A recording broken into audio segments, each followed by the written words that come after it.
Gilbert Burns. Gilbert, thank you for the time today, sir. Oh, yeah, for sure. We'll take the first question from Jeff Wagenheim with ESPN. Jeff, please go ahead.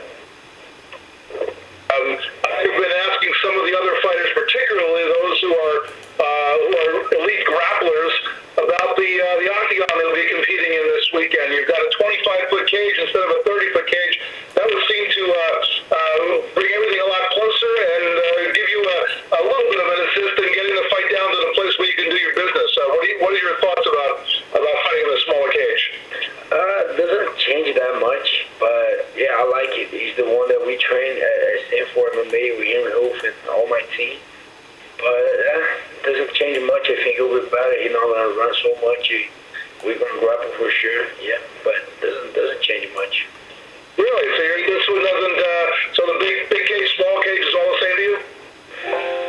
Not the biggest one. The one they fight for the title is the ginormous one. That one's too big. But for this one to the other one, I don't think it changed that much.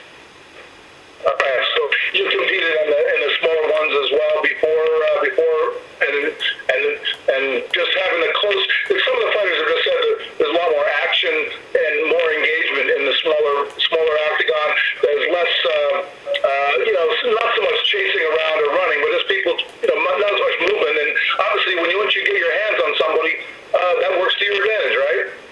Yeah, a little bit. I think it worked a little bit on my advantage. I like to grapple. That's where I feel most comfortable. But it is what it is. A fight is a fight. We're gonna fight. When I see that on Saturday, might help a little bit, might not. I'm not putting a lot of energy on that. Sounds great. Thanks very much. Yeah, you're welcome. And we will take the next question from Jim Barcelona with the Miami Herald. Jim, please go ahead. Gilbert, what does this fight mean to you? Having UFC back in Las Vegas and also, main eventing this big card as well. How do you just put it all in perspective? Yeah, it means a lot. It's a huge opportunity to face a former champ right after his first loss. Like he just lost the belt. And I'm here. I'm just putting in the work. I'm getting after, calling everyone out. UFC, give me the shot. I'm just happy with this opportunity, and I'm going to give everything I have to earn that spot to beat Tyron Woodley on Saturday. And I'm just super excited, happy with the opportunity, but focus on what I have to do. What do you think it will be like competing with no crowd? And are you just so focused on the fight when you're in there that you really put out the crowd anyway? I fought already no crowd in Brazil. That was the first fight with no crowd, the UFC Brasilia when I beat Tyron Maya. And yeah, I'm getting used to it. Then I cornered Vicente Luque on the UFC Jacksonville. I'm kind of okay now. We're not for sure we miss the crowd, but I've been there before, And what has it been like training? Have you been training different? Were you training with Hard Knocks 365, which, by the way, in South Florida, it's one of the training facilities that, unless you're there, maybe a lot of people don't know about it, but there's so many great fighters that train there in such a great fighting camp. What has it been like this time training during the COVID-19? Yeah, no, on the beginning it was hard because they closed the gym. Now we have two gyms. We have Hard Knocks 365, and we have Sanford MMA. That's the one in Deerfield. It's our new location. The team now called Sanford MMA. So, but the police went down and they closed Hard Knocks, but we kept training at Sanford MMA. And I have my garage gym at home. And as soon as the only time that I'm not training is a week after the fight. So I have that 1 week that's mandatory for my coach to not train. But after that, I'm back in training. I was in the garage training. I was working with my conditioning coach at IHP, the Institute of Human Performance in Boca Raton. I was in shape. I was training. As soon as I got the call, I think I have between 4 and 5 weeks to prepare to Tyron Woodley. And we just dig deep and train hard. And all my training was all with my main training partners at Sanford, my coach Henry Hoof, Greg Jones, Kami Barzini, they're all here. And for sure did my jiu-jitsu with Wagner Rocha, Cyborg. And I'm feeling ready for this fight. And lastly, how are family and friends back in Brazil?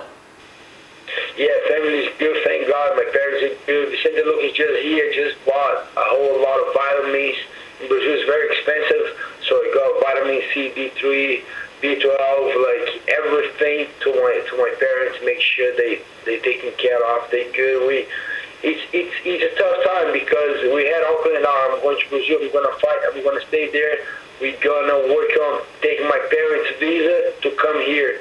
But as soon as I got in the UFC Brasilia, the whole lockdown, they closed the consulate, so my parents are supposed to be coming here to the U.S. now, but now we gotta wait a little bit, but thank God they healthy, they good, they safe. All the best. Thank you. Thank you. And we will take the next question from Cassandra Crisino with Las Vegas Sports Biz. Cassandra, please go ahead. Hi there. Just wanted a quick question about fighting in the Apex. Your brother actually earned his UFC contract there at the Apex.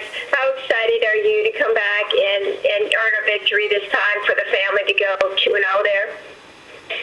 Yeah, I was super excited. I supposed to come here with my brother, but I got a short notice in the UFC Uruguay on the same week that he fought here on the Contender Series. So, but today I give a tour on the Apex, and the facility is amazing, and I can't wait to make 2-0 for the Burns family at the Apex. Appreciate it. Good luck to you Saturday. Welcome. And we will take the next question from Gabriel Pangalagan with the Dojo Director. Gabriel, please go ahead. Gilbert, como você está? How are you doing? I'm good, bro. How you doing? I'm doing good, man. So this training camp, you mentioned that you've talked to some of Woodley's previous opponents, notably Kamaru Usman. What did he tell you exactly that you think you can use this weekend? A lot of things. He said, like, he made him very uncomfortable since the beginning. He felt he was strong on the early rounds, but then wasn't that strong to the later rounds. A little bit aggressive, but he said, I have good eyes, we train a lot, and he said, I can see a lot of things coming. He's not going to be that quick that like, sometimes the guy hits you so quick that you're like, oh, like, man, he just hit me, like. But he said, no, you can see, you just build the good eyes, keep fanning, moving. He gave me a lot of good insights on that one. That's awesome. And Woodley has said that he intends to take you into deep water. What's your thoughts on that? Do you think you'll get to do that? And how has your training been for a 5-rounder? I love it, and I can't wait to be in the deep waters. I can't wait. I trained my whole life for that, since the jiu-jitsu, here with MMA, UFC, and I can't wait. Let's go. Let's see who's going to draw first. All right, and also, this is your first camp. You're not feeling. You seem really relaxed. Do you think there's less pressure on you, despite this being the bigger fight of your career? Do you think there's more pressure on Woodley? He's always pressure. I'm not gonna lie. I'm nervous, a little nervous that I'm gonna fight. I'm not. Oh, I'm doing the main event. I'm not biting to that. But he's always nervous. But it's all about control. You know, everyone gets nervous. Why should I think? Oh, I'm nervous. No, I'm always nervous. And it's getting normal. You know, I fought like how long ago? March 14. How long ago was that? Like, I don't know, 2 months, 3 months. So I'm getting more at home with the UFC, with the fights, and I feel comfortable. That's what I like to do. I'd rather be here than at home. I'd rather be right here, right now, talking to you guys about my fight, making weight tonight, weighing tomorrow, face off, relax, fight. That's where I'd rather be here than if you want to be here on Hawaii, you want to be here in Brazil, I want to be here. I want to fight. That's what I like to do. That's what I love to do. That's why I put all my energy. And I can't wait to Saturday night. I'm that excited, and I'm excited to the opponent too. I want to face the former champ, see how it feels like. Oh, he's very strong. Let's see how strong he is. Oh, he's going to come forward. Let's see how he's going to come forward. And I'm just going to enjoy this experience, and I believe I'm going to be Tyron Woodley Saturday night. All right, obrigado. Thank you very much. Best of luck. And we'll take the next question from Shaquille Marjorie with MMA Mania. Shaquille, please go ahead. Hey, Gilbert. How's it going, man? How you doing, brother? Doing good. Thanks for making the time. Now, first and foremost, right after that Damian Maia fight, you start calling your shot for Tyron Woodley. You were loud. You were consistent. What finally happened that brought this fight together? Be honest, I don't know. My first target after that fight was Colby Covington. getting canceled, and I kind of feared Leon Edwards couldn't like fly here to the U.S. and like just put myself available. And I kind of love it the way the UFC saw it. They was very like into the fight, and they call me and they call my manager, and I was like, okay, we're there, And then I didn't stop after that, and they gave me that opportunity. Then they kind of canceled on the 21st, and then April 18th didn't happen. The May 9th it didn't happen, and they were talking on the May 23rd to May 30, and we're here. So I think that kind of went on my way. I won this fight. They gave me the fight, and I'm happy, and I can't wait. It's a great opportunity facing Tyron Woodley, former champ, first main event, and I can't wait. 2 more sleeps, and we're there. We're fighting. I think one thing that was very clear in that Demian Maia fight is that you are equally as talented on the ground and on the feet. Does that, kind of ease the nerves knowing that you're a threat wherever it goes? I'm confident with that being, like, with my strike, I keep evolving a lot. I put a lot of work with my coach, Henry Hill. I do, like, boxing coach. I train with a little bit with the champ, Kamaru Usman, with a lot of high-level guys that we have at the gym, Robbie Lawler. If I count so many talented guys that I work hard with, that it's a fight every day in the gym, that makes me more confident. And a couple of adjusts that I did in jiu-jitsu, because in the beginning I was just a grappler, I was just a jiu-jitsu guy.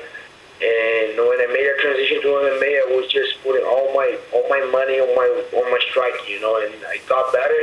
But I think in a certain way, I kind of stopped a little bit with the jiu-jitsu, and after a couple bad results, we kind of talk about and realize that, and then I just find the best group of jiu-jitsu guys in South Florida that it's Fight Sports in Miami, with Cyborg, Gabriel, Wagner, Rocha, and I feel at home training with these guys, and that's one of my main trainers right now. So, and then I kind of did a lot of jiu-jitsu tournament just to stay current with my jiu-jitsu, keep bring that roots back, and I don't know, and then bringing my jiu-jitsu back, I don't know, something just clicked on my striking and just start flowing better, and I think that's what happened. And I can mix it up better. I can take it down. I can do my jiu-jitsu on the highest level. I know these guys, they might don't say that, but I know he's gonna be like, they scared. So I land on top of these guys, or even on battle. I know they don't want that, and I have my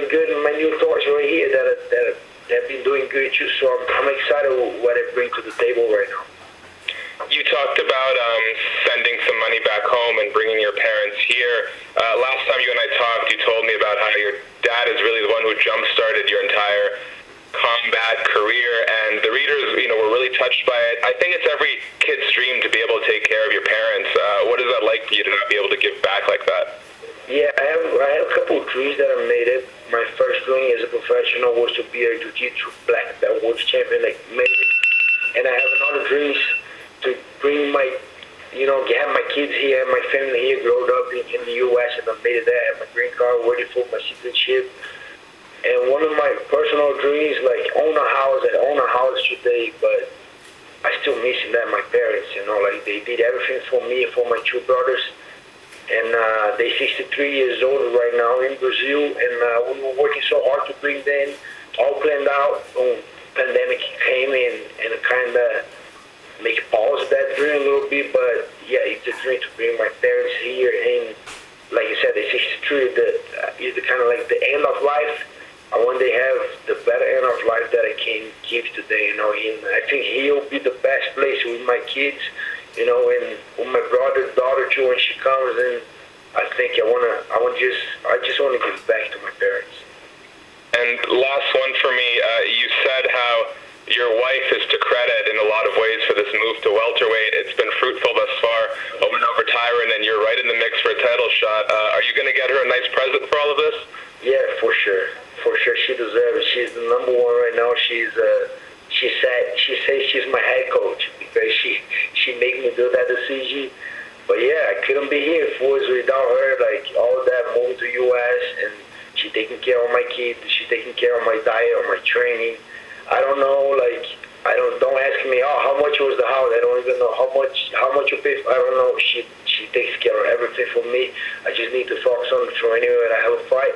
When I'm not, for sure, I help out more, but she's the one that provides everything for me, and I'm thankful for her. Thank you, Gilbert. Good luck, man. You're welcome.